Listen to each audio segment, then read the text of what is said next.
ताज़ा और भरोसेमंद खबरों के साथ हम एक बार फिर हाजिर हैं।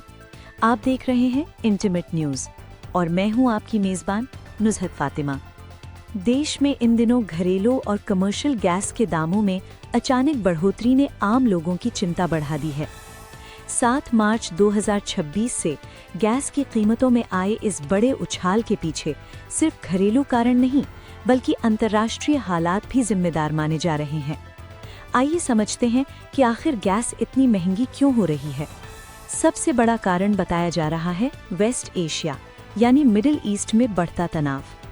हाल ही में ईरान से जुड़े सैन्य हमलों और क्षेत्रीय संघर्ष की वजह से पूरी दुनिया के एनर्जी मार्केट में हलचल मच गई है।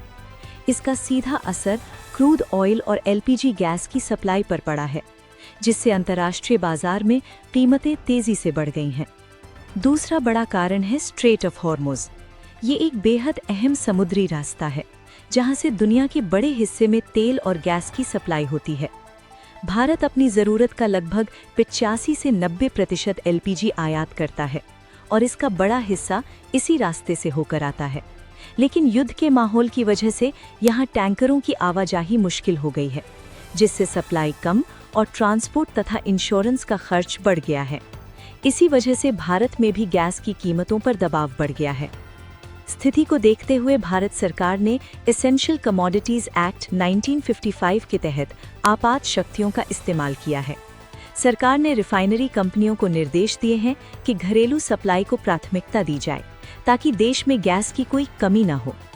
हालांकि विशेषज्ञों का कहना है कि भारत की आयात पर ज्यादा निर्भरता और स्ट्रेटेजिक गैस रिजर्व की कमी भी इस संकट को बढ़ाने वाले बड़े कारणों में शामिल है।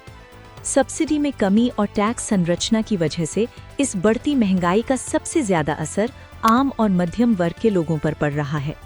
रसोई गैस से लेकर छोटे व्यापार तक हर जगह इसका असर साफ दिखाई दे रहा है। अब देखना ये होगा कि क्या अंतर्राष्ट्रीय हालात जल्द सुधरते हैं या फिर गैस की बढ़ती कीमतें आने वाले समय में आम लोगों के लिए और बड़ी चुनौती बनेंगी। ऐसी ही ताज़ा और सच्ची खबरों के लिए जुड़े रहिए इंटीमेट न्यूज़ के साथ। धन्यवाद।